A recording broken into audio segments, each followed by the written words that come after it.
بسم الله الرحمن الرحيم الحمد لله رب العالمين والصلاة والسلام على سيدنا محمد وآله وصحبه أجمعين أما بعد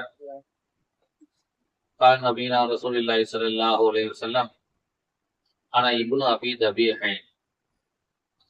أو كما قال رسول الله صلى الله عليه وسلم கணித்திற்கும் பெருமதிப்பிற்கும் அல்லாஹ் நல்லடியார்களே, அல்லாஹினுடைய பெரும் கருணையின் பொருட்டால் இன்று 18 தராவி தொழுகைகளை முடித்திருக்கின்றோம். அதுபோலவே 17 நோன்புகளை வெற்றிகரமாக நாம் முடித்திருக்கின்றோம்.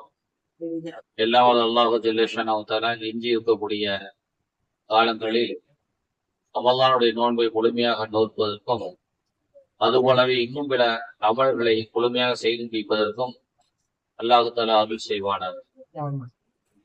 கண்ணியத்திற்குரியவர்களே, நபிகள் நாயகம் ரசூலுல்லாஹி ஸல்லல்லாஹு அலைஹி வஸல்லம் அவர்கள் சொல்லுவார், ஆனா இப்னு அபீ தபீஹை, நான் அறுக்கப்பட இருந்த 2 நபர்களில் பிள்ளையாக இருக்கிறேன். அறுக்கப்பட இருந்த அல்லது நரபலி கொடுக்க இருந்த 2 பேருக்கு நான் பிள்ளையாக இருக்கிறேன் என்று நபிகள் நாயகம் ரசூலுல்லாஹி ஸல்லல்லாஹு அலைஹி வஸல்லம் சொல்வார். ஒரு பிரபலியமான ஹதீஸ் இது. நபி இப்ராஹிம் அலைஹிஸ்ஸலாம் அவர்கள் கனவு கண்டார்கள், இஸ்மாயில் அலைஹிஸ்ஸலாத்தை அறுக்க போனார். கடைசி நேரத்தில் அல்லாஹ் தஆலா ஆட்ட கொடுத்து அவங்க அறுக்கப்படுவதை நிறுத்தி பாதுகாத்துட்டார். இப்ராஹிம் அலைஹிஸ்ஸலாமுடைய சந்ததியில் வந்தவங்க தான் ரசூலுல்லாஹ். அதனால அறுக்கப்பட இருந்த இப்ராஹிம் அலைஹிஸ்ஸலாம் அவங்களுடைய மகனா இஸ்மாயில் அலைஹிஸ்ஸலாமுடைய சந்ததியில வந்த பெருமானார் ஸல்லல்லாஹு அலைஹி வஸல்லம். இஸ்மாயில் அலைஹிஸ்ஸலாம் அவங்கள்ட்ட இருந்து அல்லாஹ் பாதுகாத்துக்கிறான். ஒண்ணு. இன்னொன்னு, பெருமானார் ஸல்லல்லாஹு அலைஹி வஸல்லமுடைய தகப்பனா அப்துல்லா, அவர் அறுக்கப்பட இருந்தார், நரபலி கொடுக்கப்பட இருந்தார். அவரையும் அல்லாஹ் தஆலா காப்பாற்றிதான் பெருமானார் ஸல்லல்லாஹு அலைஹி வஸல்லம் அவங்களை கொண்டு வந்து நமக்கு கொடுத்திருந்தார். இததான் பெருமானார் ஸல்லல்லாஹு அலைஹி வஸல்லம் அவங்க எப்படி சொல்றாங்க, ஆனா இப்னு அபீ தபீஹை, அறுக்கப்பட இருந்த 2 தந்தைகளின் மகனாவே நான் என்று சொல்லுவார். பெருமானாருடைய தகப்பனார் எப்படி அறுக்கப்பட இருந்தார் இதை நம்ம விளைக்கு. அதோட சேர்த்து இந்த ஜம்சம் தண்ணி குடிக்கிறோம்ல, அதனுடைய வரலாறையும் நீங்க தெரிஞ்சுக்கணும். ஏன்னா இந்த நரபலி என்பது ஜம்ஜம் தண்ணீரை மையமாக வைத்து வந்ததுதான், ஜம்ஜம் கிணறை வைத்து மையமாக வந்ததுதான். நபி இப்ராஹிம் அலைஹிஸ்ஸலாம் அவங்க தன்னுடைய மனைவி ஹாஜராவை கொண்டு போய் மக்காவுல மனித சஞ்சரமே இல்லாத காட்டுல கொண்டு போய் விட்டுட்டு அவங்க வந்துட்டார்.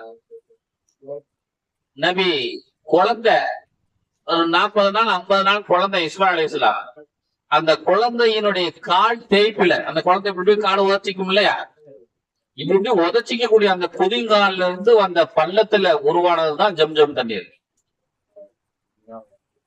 அந்த ஜம்ஜம் தண்ணீர் ஏறத்தாழ 1000 வருடங்கள் அந்த மக்களிடத்துல சந்தோஷமா எல்லாரும் பருகினாங்க, எல்லாருமே அனுபவிச்சுட்டு இருந்தாங்க அந்த தண்ணீரை. அந்த சமுதாய மக்கள், அந்த மக்கால வாழ்ந்து வந்த சமுதாய மக்கள் காபத்துல்லாவிற்கென்றும் அங்கு இருக்கக்கூடிய மக்களுக்கென்றும் பிற நாட்டு அரசர்கள், பிற நாட்டு செல்வந்தர்கள், வணிகர்கள் கொடுத்த பொதுவான சொத்துக்களை அன்னைக்கு அந்த மக்காவினுடைய காபத்துல்லாவுடைய ட்ரஸ்டிகள் இருக்காங்க இல்லையா, நிர்வாகிங்க, எல்லாம் அபகரிச்சு சாப்பிட ஆரம்பிச்சுட்டாங்க. நிறைய சொத்து வந்துச்சு காபத்துல்லாவுக்கு. அந்த சொத்துக்கள் எல்லாம் சாப்பிட ஆரம்பிச்சுட்டாங்க. அது எந்த அளவுக்குன்னா, சில சமயங்கள்ல வரக்கூடிய சொத்துக்களை ஜம்ஜம் தண்ணி கிணத்துக்குள்ள கொண்டு போய் போட்டு மறைச்சு வச்சிருந்தான். தங்க வாள்கள், வைரங்கள், வைடூரியங்கள் இதெல்லாம் கொண்டு போய் அதுக்குள்ள போட்டு மறைச்சு வச்சிருந்தான். எவ்வளவோ நபிமார்கள் வந்தும் அதை தடுத்தும் கூட அவங்களால அதை முழுமையா நிறுத்த முடியல. காலப்போக்குல அந்த ஜம்ஜம் கிணறு என்ன ஆகி போச்சுன்னா, ஒரு மிகப்பெரிய வெள்ளம் பிரளயம் ஏற்பட்டு அந்த ஜம்ஜம் கிணறு எங்க இருந்துச்சுன்னே தெரியாத அளவுக்கு மூடி போச்சு. ஒரு 1000 வருடம் மட்டும் பயன்பாட்டுல இருந்துச்சு. அதற்கு பிறகு ஒரு 3000 வருஷம் பயன்பாட்டுல இல்லை. ஒரு நாள் அப்துல் முத்தலிப் தாபத்துல்லால தூங்கி கொண்டிருக்கிறார். ரசூலுல்லாஹ்வுடைய பாட்டனார் தூங்கிட்டு இருக்கிறார். கனவு ஒண்ணு காணுகிறார். என்ன கனவு? அந்த கனவுல ஒருத்தர் வந்து சொல்றாரு, தைபாவ நோட்டு அப்படிங்கிறார். இவர் கனவுலயே கேட்கிறார், கைக்கு போனா என்ன? மூச்சுக்கிட்டார். திரும்ப படுத்தாங்க. திரும்ப கனவு, பர்ராவ நோண்டு அப்படின்னா. பர்ரானா என்ன அப்படின்னு இவரு கேட்டார். முடிச்சுக்கிட்டார். பிறகு ஜம்சம் ஜம்சம நீ நோண்டு அப்படிங்கிறார். ஜம்சம்னா என்ன அப்படின்னு இவர் கேட்கிறார். இப்படி 3 நாள் கனவு காண்றார். இவர் என்னங்கிறாரு, அதோட அவங்க யாரும் சொல்றது இல்லை. 4வது நாளாதான் சொல்லப்படுது, நீ ஜம்சம்னா இப்படிதான், நீ இந்த இடத்துல இருக்குது, நீ போய் நோண்டு. நாளைக்கு காலையில 10 மணிக்கு இந்த இடத்துல ஒரு எறும்பு புத்து ஒண்ணு இருக்குது, அந்த புத்துக்கிட்ட வந்து நீ நில்லு. ஒரு காக்கா அங்க உட்கார்ந்து சத்தம் போடுது, கத்தும். அது எங்க கத்துதோ, அது எங்க உட்காருதோ அதுக்கு நேரா கீழே தான் ஜம்ஜம் இருக்கு. நீ நோண்டி எடுத்துக்க தண்ணி என்று கனவுல ஒரு இடத்தை காட்டப்படும். இவர் 3வது நாள் காலையில, இந்த கனவு கண்ட அன்னைக்கு காலையில தன் மகன், அன்னைக்கு அவர் கல்யாணம் ஆகி அன்னைக்கு அவருக்கு ஒரே புள்ளதான் இருந்தார், ஹாரிஸ் சொல்லி. அந்த தன்னுடைய மகனை அழைச்சிக்கிட்டு மம்பட்டி எல்லாம் எடுத்துக்கிட்டு புத்தாளி எல்லாம் எடுத்துக்கிட்டு இல்ல அந்த ஜம்முனை கொண்டு போய் அங்க நிக்கிறாரு. கொஞ்ச நேரம் காத்திருந்தாரு. கொஞ்ச நேரத்திலேயே அதுக்கு முன்னாடி அவர் என்ன செஞ்சாரு, நான் இப்படி ஒரு கனவு கண்டேன், இந்த இடத்துல தண்ணி இருக்குதான், ஜம்ஜம் கிணறு இருக்குதான், அதனால வாங்க நம்ம ஊரை சேர்ந்து நோண்டுவோம் அப்படின்னு ஊர் தலைவர்கிட்ட மற்ற பெரிய மனிதர்கிட்ட எல்லாம் போய் சொன்னார். எல்லாம் கிண்டல் பண்ணாங்க. என்னையா நீ எங்க இருக்கிற, நீ நம்ம எங்க இருக்கிறோம் தெரியுமா? கடுமையான பாலைவனம், நம்ம இருக்கிற இடம் ஃபுல்லா கல் நிறைந்த பகுதி, இங்கேயே தண்ணி அப்படின்னா எல்லாம் கேலி கிண்டல் பண்ணாங்க. இல்ல நான் கனவு கண்டேன், அது உண்மையாதான் இருக்கும், நான் நோன்றேன், கிடைச்சா நீ அடிச்சிக்க அப்படின்னு கிண்டலா சொல்லி எல்லாரும் அனுப்பி விட்டாங்க. இவரு அழைத்தும் யாரும் வரல. ஆனா இவர் சொன்ன அந்த செய்தி ஊர் மக்கள் ஃபுல்லா சென்றடைஞ்சு எல்லாரும் கேலி பொருளா மாறி போச்சு. எல்லாரும் கேலி கிண்டல் செய்ய ஆரம்பிச்சுட்டாங்க. ஆனா இவர் அந்த நம்பிக்கையோட, போராளிகளோட, புத்தாளிகளோட, மம்பட்டியோட, கடப்பாறையோட அங்க போய் மகனை இவருமா நிக்கிறாங்க. அன்னைக்கு அவருக்கு ஒரே மகன் தான், அப்புறம் ஹாரிஸ். போய் நின்றாங்க. அதே போல காக்கா வந்துச்சு, கரைந்தது, சத்தம் போட்டது. உடனே அந்த இடத்துல நோண்ட ஆரம்பிச்சாங்க. நோண்டுனா அது ஒரு பானை, ஒரு கல் நிறைந்த பகுதி, அது ஃபுல்லா மக்கா ஃபுல்லாவே மலைகளும் கல்லுகளும் நிறைந்தது. நோண்டுனா வெறும் ஆத்து மணல் நோண்டுற மாதிரி வந்துகிட்டு இருக்கு. ஏன்னா ஏற்கனவே கிணறு இருந்த இடம் தானே, கிணத்துக்குள்ள எந்த மாதிரியான மண்ணு போயிருக்கும், அது வெள்ளை பொருளாத்தால உள்ளுக்கு போயிருந்ததுனாக்க வெறும் மணல், சவுட்டு மணல், ஆத்து மணல் மாதிரி வெளியே வந்துகிட்டே அள்ளி அள்ளி அள்ளி அள்ளி அள்ளி கொட்டினாங்க. ஒரு 2 ஆழம் தான் உள்ளுக்கு போனுச்சு. அதுக்கு 2 ஆளுனா ஒரு 15 அடி தூரம் தான் ஏறத்தாலும் உள்ளுக்கு போனுச்சு. அதுக்கு பிறகு பார்த்தா தண்ணி குபு குபு குபு குபுன்னு வெளியே வரும். சரியான தண்ணீர். எந்த அளவுக்கு தண்ணினா அந்த கிணறு முழுவதையும் ரொம்பி போச்சு, ஆடி பொங்கி வெளியே வருது. இந்த அளவுக்கு தண்ணீர். இவரு வெட்டுறாரு. இவரு கனவு கண்டதை நம்பி, உண்மனை நம்பி இவரு வெட்ட வந்திருக்கிறாரு. இவர் மகனை வெட்டி கொண்டு இருக்கிறாங்கன்னு சொல்லி ஊரெல்லாம் செஞ்சு பிறகு ஊரே வந்து கேலி கிண்டல் பண்ணி கொண்டு அங்க வந்து நிக்கிட்டு பாத்துக்கிட்டு வராது. தண்ணி வெளியே வந்த உடனே எல்லாரும் ஆச்சரியப்பட்டு போயிட்டாங்க. என்ன ஆயுது, இவரு கனவு கொண்டு இவரு நோட்டி இவரு தண்ணி எடுத்துட்டாரு, ஊர்ல இவருக்கு ஒரு பெரிய மரியாதை கிடைச்சி போச்சு. எல்லாருமே போராமப்பட்டாங்க. தண்ணி அப்படியே பொங்கிட்டு இருந்தது. குடிச்சு பார்த்தா அவ்வளவு தேன் மாதிரி இனிக்குது. அவங்களுக்கு ரொம்ப ஆச்சரியம். ஆனா இவரு நிறுத்தல. தண்ணிக்குள்ள மூழ்கி அப்பனும் மௌனமா சேர்ந்து அள்ளி நோண்டி வெளியே அள்ளி போட்டுக்கிட்டு இருக்கிறாங்க. பார்த்தா தண்ணி பொங்கிக்கிட்டு இருக்குது. குடிச்சு பாக்குறாங்க, அள்ளிக்கிட்டு போறாங்க. எல்லாருக்கும் ரொம்ப சந்தோஷமா இருக்குது. அப்ப அந்த ஜனங்கள்ல அந்த ஊர் தலைவர்கள், முக்கியஸ்தர்கள் ஒண்ணு சேர்ந்து, முதலீடு நீ நிறுத்து, நீ நோன்றத நிறுத்து, நம்ம பேசி முடிச்சுக்கிட்டு அதுக்கப்புறமா நோண்டலாம். என்ன பேசுறதுக்கு இருக்குது?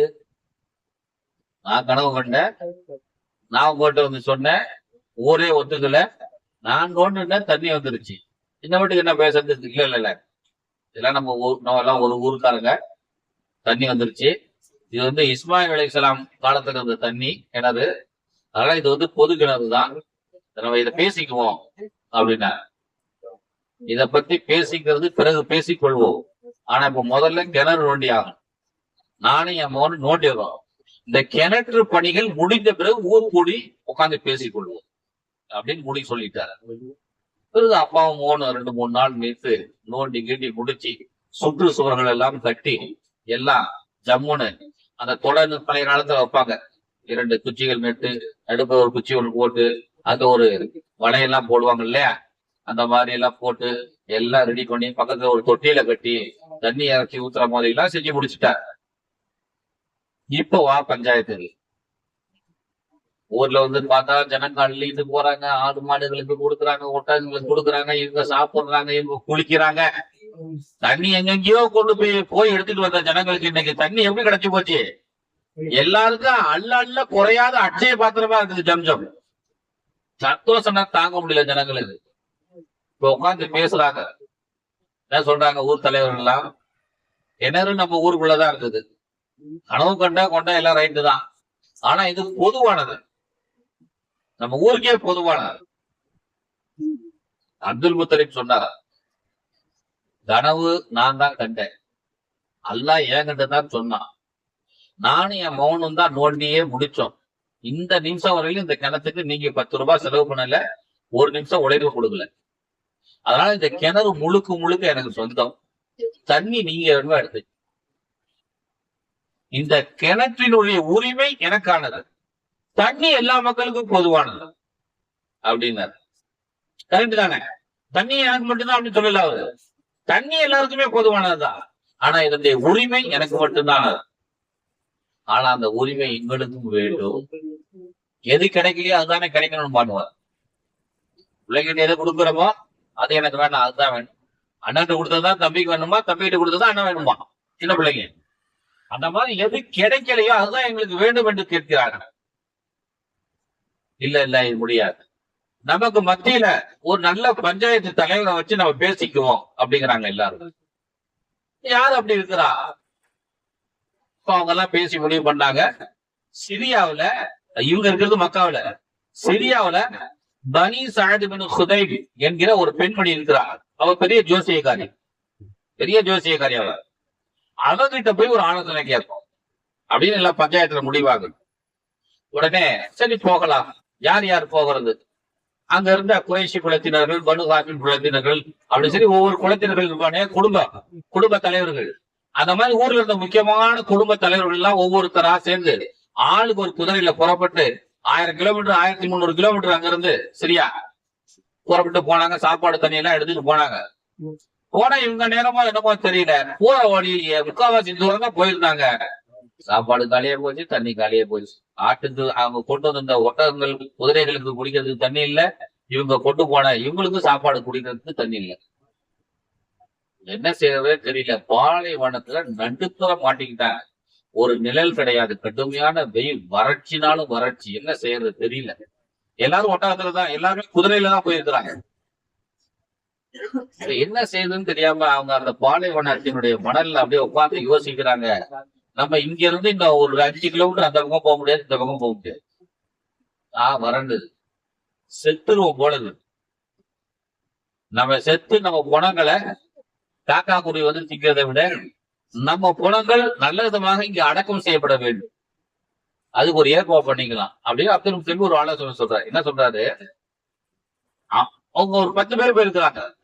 10 பேரும் அவங்களுக்கு சவக்குழி நோண்டிக்கிங்க. 10 பேரும் அவங்களுக்கு குழி நோண்டிக்கிங்க. குழிக்கு முன்னால உட்கார்ந்துக்குங்க. எப்ப அவங்களுக்கு மூத்து வருதோ மற்றவங்க அவரை தூக்கி உள்ளுக்கு போட்டுட்டு மூடிட்டு பேசாம அவங்களுக்கு மற்றவங்களுக்கு மரணம் வர வரையிலும் உட்கார்ந்துருது. இப்படியா 9 பேர் செத்துருவான்ல, 10வது ஆள் ஒருத்தர் இருப்பான்ல. இந்த 10வது ஆளு 10 பேருடைய குதிரைகளையும் அல்லது இருக்கிற சாமான்களையும் அள்ளிட்டு ஊர்ல போய் விவரத்தை சொல்லிட்டு நம்ம புதைக்கப்படுகிற இடத்தையும் சொல்லட்டும் அப்படின்னு அங்க பேசி பாலைவனத்துல பஞ்சாயத்து முடிவாகும்.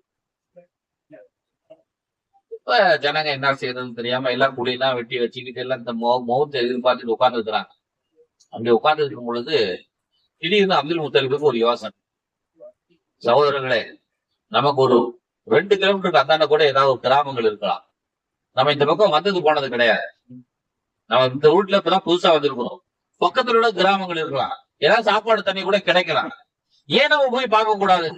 எழுதுறீங்க, தைரியமா வாங்க. என்று சொல்லிவிட்டு முதல்ல அப்துல் முத்தலிபு குதிரை தாவி உட்கார்ந்து குதிரைய ஓட்டுறாரு. அந்த குதிரை அப்படி பாஞ்சு போகுது. அந்த குதிரையினுடைய முதல் 2 முன்னங்கால் பூமியில பட்டதுமே அதுக்கு அடியிலிருந்து தண்ணீர் பீரிட்டு வெளியே வரும். அடுத்து 2வது கால், குதிரை காலை எப்பயுமே எப்படி வைக்கும்னா இங்க வச்ச இடத்துல அப்படியே திரும்ப வைக்கும். எங்க முதல் கால் 2 வச்சதோ அதே இடத்துல பின்னால வைக்கும். இந்த நாய், நம்ம பூனைகள் இதெல்லாம் கரெக்டா பாருங்களேன், அப்படி கரெக்டா தான் அப்படி வைக்கும். இப்படிதான் போகும். அந்த 2 கால்கள் 4 கால்கள் ஒரே இடத்துல பாஞ்ச உடனே அதுல இருந்து தண்ணீர் பீரிட்டு வெளியே வந்துச்சு. இந்த தண்ணீரை பார்த்தோம்னா அவங்களுக்கு தான் சந்தோஷம் தாங்க முடியல. உடனே அங்க இருக்கக்கூடிய சின்னதா ஒரு குளத்தை கட்டி, ஒரு மறைப்பு ஒண்ணு கட்டி தண்ணீர் எடுத்தாங்க, குளிச்சாங்க. அவங்களுடைய குதிரைகளுக்கு புகட்டினாங்க. எல்லாருமே சந்தோஷமா போச்சு. இப்போ 9 பேரும் முடிவு பண்ணிட்டாங்க, அப்துல் முத்தலிப் பாலைவனத்திலேயே தண்ணி கிடைச்சிருக்குதுன்னா உங்க குதிரை காலடியில தான் கிடைச்சிருக்கு. உங்களுக்கு தான் எல்லாருக்கும் தண்ணி கொடுத்துருக்கான். கண்டிப்பா அந்த ஜம்ஜம்னுடைய தண்ணீர் உங்களுக்கு தான் எல்லாம் கொடுத்துருக்கான். நாங்கெல்லாம் அதுக்கு பங்கு வர்றது. அதனுடைய முழு உரிமை உங்களுக்கு தான். எங்க பஞ்சாயத்து தீர்ப்பாவது இப்ப பாலைவனத்துல பட்ட பிறகு அனுபவிச்ச பிறகு பிரச்சனை இப்ப அவங்களுக்கு தீர்ப்பாயிடுச்சு. திரும்ப அங்க தண்ணீரை குடிச்சிட்டு சந்தோஷமா இருந்து எல்லாரும் புறப்பட்டு ஊர் வந்துட்டாங்க. இங்க வந்துட்டாங்க. எல்லா தலைவர்களும் சொல்லிட்டாங்க இந்த மாதிரி எல்லாம் நடந்துச்சு. அதனால பாலைவனத்திலேயே அவங்களுக்கு தண்ணீரை கொடுத்திருக்காங்கன்னா இந்த தண்ணீர் அவங்களுக்காக வேண்டிய கொடுக்கப்பட்டதுதான் ஜம்ஜம். இதனுடைய உரிமை அவர்களுக்கு மட்டுமே அப்படின்னு ஊர்ல முடிவாயிடுச்சு. இவங்க தண்ணீரை மட்டும் தாராளமா குடிச்சுக்கிட்டு இருக்காங்க. ஆடு மாடு எல்லாத்தையும் குடிச்சுட்டு இருக்கிறாங்க. இந்த மக்கள் அந்த தண்ணியை அங்கேயே குளிக்க ஆரம்பிச்சுட்டாங்க. சோப்போர் கிடைச்சதுன்னா அப்படித்தானே ஜனங்க ஜம்ஜம் தண்ணியிலேயே குளிக்க ஆரம்பிச்சுட்டாங்க. அப்ப அல்லாஹ் ஒரு நாள் கனவுல காட்டுறான். என்ன காட்டுறான்? எவ்வளவு வேணுமா குடிக்க சொல்லு, ஆடு மாடுகளுக்கு கொடுக்க சொல்லு, சமையலுக்கு பயன்படுத்துங்க, குளிக்கிறதெல்லாம் வேண்டாப்பா அப்படின்னு அல்லாஹ் தஆலா கனவுல காட்டின பிறகு, ஏன்னா அதுக்கு ஒரு மரியாதை கொடுக்கணும்ல அந்த தண்ணிக்கு. அவன் குளிச்சுட்டு இருந்தானாக்கா அப்புறமேட்டுக்கு எல்லாமே கழுவ ஆரம்பிச்சிருவான். அந்த தண்ணிக்கு ஒரு மரியாதை இல்லாம போயிடும். ஒரு அதிசய தண்ணி, ஒரு ஆச்சரியமான தண்ணி, மக்களால் போற்றப்படுகிற ஒரு தண்ணியா இருக்கணும்னா குறிப்பிட்ட லெவலுக்கு மட்டும் தான் பயன்படுத்தணும். நம்ம வீட்லயே என்ன செய்யலாம், கேன் தண்ணியை வாங்கிட்டு வந்து வச்சுக்கிட்டு கை கழுவுறது இல்ல, அதுக்கு தனியா தண்ணி வச்சிருக்கிறோம். 25 ரூபாய் கேனுக்கே இந்த பாடுன்னா 4000 வருஷமா இல்லாத கிணறு இன்னைக்கு வந்திருக்குது. அதுக்கு என்ன இதா இருக்கும், என்ன மகத்துவம் என்று சொன்ன உடனே அந்த மக்கள் அதையும் கேட்டுக்கொண்டாங்க. இப்படியாக அந்த கிணறு இருக்கும் பொழுது அவங்க ஒரு துவா செய்யறாங்க. யா அல்லாஹ், எனக்கு ஒரு 10 ஆம்பளை பிள்ளைகளை கொடுத்தாக்க நான் உனக்கு ஒரு பிள்ளைய அறுத்து பழகிடுறேன்.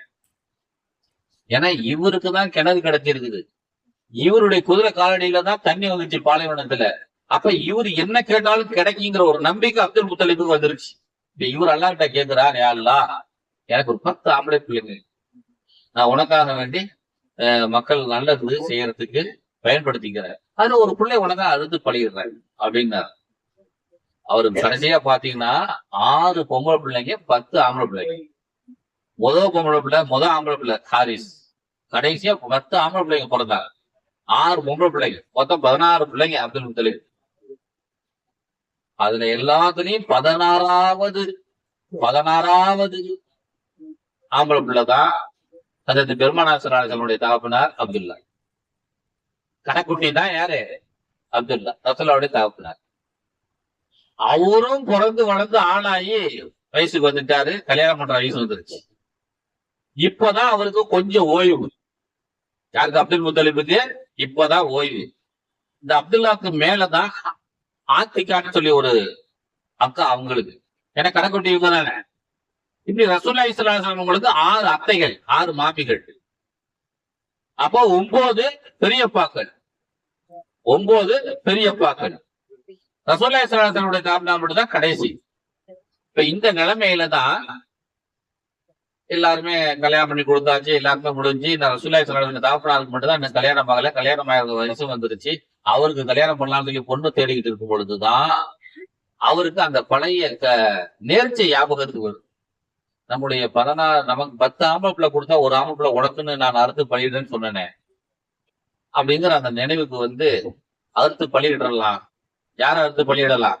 இந்த அப்துல்லாவே அறுத்துருவோம் கடைக்குட்டி அவர் மட்டும் தான் கல்யாணம் ஆகல, மற்றவங்களுக்கு எல்லாம் கல்யாணம் ஆயிடுச்சு, புள்ள குட்டிங்கெல்லாம் இருக்குது. அதுக்குன்னு இருக்கிறவங்களை அறுக்க முடியுமா?